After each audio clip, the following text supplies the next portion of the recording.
चाय बागान के इस सुकून भरे माहौल के पीछे एक कहानी है, एक लड़की की जो अपने सपनों के साथ दूसरों के जीवन में भी रोशनी लाने के लिए निकली है। ये कहानी है उम्मीद की, बदलाव की और एक नए सवेरे की।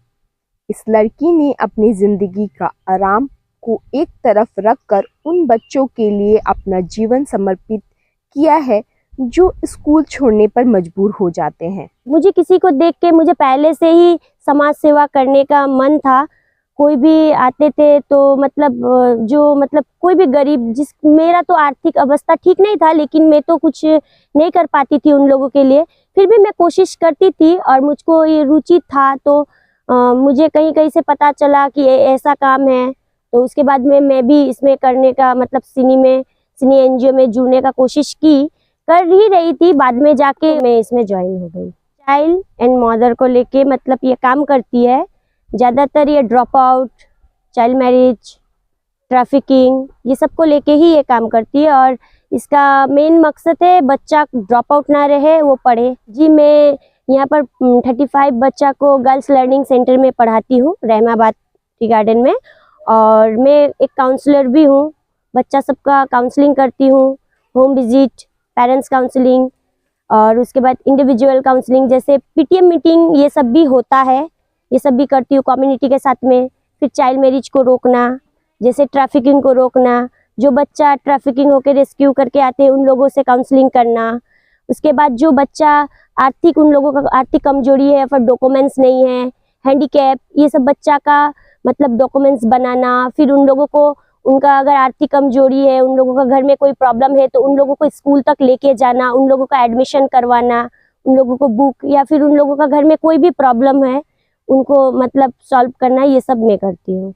एक फील्ड में रहने से बहुत सारा चैलेंजेस आते हैं और मैं तो एक लड़की हूँ, मुझे भी प्रॉब्लम होता है, क्योंकि यहाँ पर एनजीओ मैं ही हूँ, मैं एक करती हूँ। और पहले मैं ही थी इसमें, यहाँ पर जो रहमाबाद में पहले डोली का सार की थी, उसके बाद में मैं, तो एक लड़की होकर काम करना बहुत प्रॉब्लम होता है। फिर भी मैं समाज के लिए करना चाहती थी, और रिस्क तो हर काम में होता है। तो क्या होता है कि यहाँ पर अगर कोई ट्रैफिकिंग हो जाए या कुछ, तो मुझे प्रॉब्लम होता है। जैसे चाइल्ड मैरिज, बहुत सारे नेता होते हैं, बहुत सारे पंचायत प्रधान ऐसा भी होते हैं कि इस केस को मत वो करो, आगे मत लेके जाने दो, ऐसा नहीं, मुझे धमकी देते हैं। मेरा घर में भी बहुत प्रॉब्लम होता है। फिर भी मैं कोशिश करती हूँ कि उन लोगों को वो बच्चा जो है जिसका, या फिर वो ट्रैफिकिंग हो रहा है, या फिर चाइल्ड मैरिज या फिर चाइल्ड लेबर जैसे, ये उनके साथ में ना हो, तो मैं किसी दूसरे का हेल्प लेके उनको इस प्रॉब्लम से निकालती हूँ। आपके काम के दौरान ऐसा कौन सा यादगार या प्रभावित करने वाला पल है आपके लिए, आप बताना चाहेंगे? जी, बहुत सारा है। पहले जब मैं काम में स्टार्टिंग की, तो मुझे इस काम के बारे में कुछ भी पता नहीं था, और मैं कैसे करूँ क्या नहीं, मुझे कोई ट्रेनिंग भी नहीं मिला, तो मुझे करने में थोड़ा प्रॉब्लम हो रहा था। और मैं सोचती थी, मुझे काम का भी ज़रूरत था, मेरा भी घर का परिस्थिति ठीक नहीं था, तो मैं सोचती थी कि मुझसे बड़ा दुखी कौन हो सकता है, और क्या बोलता है, मैं ही बहुत मेरा ही आर्थिक अवस्था कमज़ोर है, क्या देखूँ। मैंने तो पूरा रहमाबाद भी अच्छा से नहीं देखा था। जब मैंने गांव विजिट किया, जब मैं अलग अलग जगह में घूमना स्टार्ट की, तब मैंने देखा कि मैं तो बहुत अच्छी हूँ। मेरा जो पोजीशन था वो बहुत ही अच्छा था, मेरा सोच ही गलत था। औरों का तो ऐसा था कि बहुत गरीब, उन लोगों के पास में खाना नहीं है, लगाने के लिए कपड़ा नहीं है, रहने के लिए घर नहीं है, पढ़ाई नहीं कर पा रहे हैं, ड्रॉप आउट हो जा रहे हैं। जो मैंने वो अवस्था देखा, उसके बाद में मुझे एक उत्साह आया कि मैं इस काम को अच्छा से करूं। और इन बच्चा को, चाहे मुझे कुछ मिले ना मिले, लेकिन आगे मैं कितना दिन रहूंगी नहीं रहूंगी ये मुझे नहीं पता, लेकिन जो भी बच्चा को मैं अभी पढ़ा रही हूँ या फिर देखी हूँ, उन बच्चा को स्कूल तक लेके जाऊँ, और उन लोगों में से 10 बच्चा में से एक का भी अच्छा भविष्य बने, और वो भी ऐसा समाज सेवा दूसरों का दूसरों से जुड़े, उनको भी देख के ये पता चले और वो लोग भी दूसरों का सेवा करें। इसलिए मैं इस काम में बहुत मुझे रुचि है, करना चाहती हूँ आगे भी। तो सबको मैसेज देना चाहती हूँ कि कोई भी गांव में ड्रॉप आउट है, जिसका आर्थिक कमजोरी है, जिसकी वजह से उनका डॉक्यूमेंट्स नहीं है, एडमिशन नहीं हो रहा है, वो मुझ तक कोई मैसेज दे। मुझ तक, मतलब मैं रहमाबाद में रहती हूँ, तो वो लोग मुझ तक जानकारी पहुँचाए और वो बच्चा सबको, अगर वो ये भी ना कर पाए तो वो लोग खुद जाके स्कूल में एडमिशन कराने का कोशिश करे, चाइल्ड मैरिज जैसा और ये चाइल्ड ट्रैफिकिंग, चाइल्ड लेबर, इसको रोकने का कोशिश करे, मतलब समाज सेवा करे वो लोग। मैं ये चाहती हूँ कि वो अगर इतना छोटा सा अगर हेल्प कर देंगे तो बहुत ही अच्छा होगा, उन बच्चों का भी मतलब भविष्य बनेगा, उनका भी भविष्य उज्जवल रहेगा।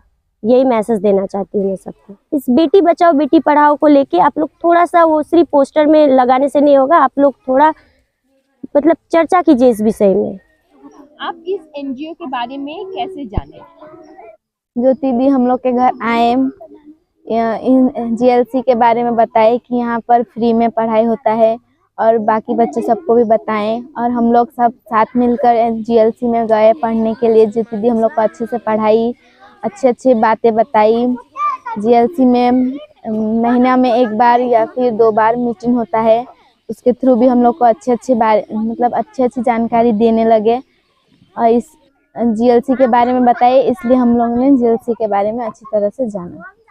आप इस दीदी के बारे में क्या सोचती हैं? अभी के जो डेट में ज्योति दी जैसी लड़की कोई नहीं है, क्योंकि अभी मतलब पहले जो पढ़े लिखे थे वो लोग अभी बाहर कमाने चले जाते हैं, और ज्योति दी यहाँ पर रह के हम लोग को जैसी लड़की सबको पढ़ाते हैं, सब लड़की सबको अच्छी अच्छी शिक्षा देते हैं। ज्योति दी को देख के हम लोग भी बहुत कुछ सीखते हैं, इसीलिए हम लोग को ज्योति दी बहुत अच्छी लगती है। ज्योति दी हम लोग के जीवन में बहुत सारे बदलाव लाई हैं। हम लोग के जीवन में सिर्फ नहीं, मतलब कि पूरे लड़की जितने भी है उन लोग के जीवन में। और ज्योति दी लड़के सबको भी, मतलब छोटे छोटे लड़के सबको भी बुलाती है और सबको पढ़ाती हैं।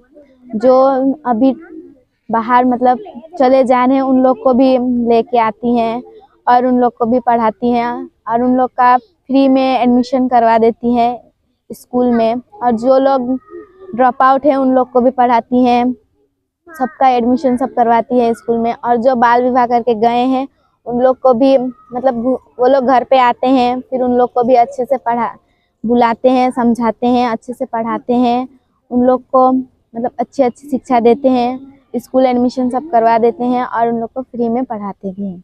इसलिए ड्रॉप आउट अभी कम हो गया है, बाल विवाह भी अभी उतना नहीं हो रहा है, इसलिए रहीमाबाद में ये सब चीज़ें कम सुनाई देते हैं। अगर दीदी हम लोग के लिए मतलब नहीं पढ़ाती तो हम लोग का जीवन आज बेकार हो जाता, क्योंकि हम लोग ड्रिंक ड्राइव सब यूज़ करते, पान शिखर ये सब खाते, गंदा गंदा चीज़ खाते, गंदा गंदा चीज़ करते, और हम लोग का शरीर खराब हो जाता, हम लोग बीमार हो जाते, मतलब हम लोग का पूरा जीवन बर्बाद हो जाता। और दीदी हम लोग को जैसे स्कूल भेजी, हम लोग स्कूल टाइम से जाते हैं, आते हैं, फिर ट्यूशन जाते हैं, ट्यूशन से आते हैं, ये सब चीज़ करने के लिए हम लोग के पास टाइम नहीं बचता है, इसलिए हम लोग ये सब चीज़ नहीं कर सकते हैं।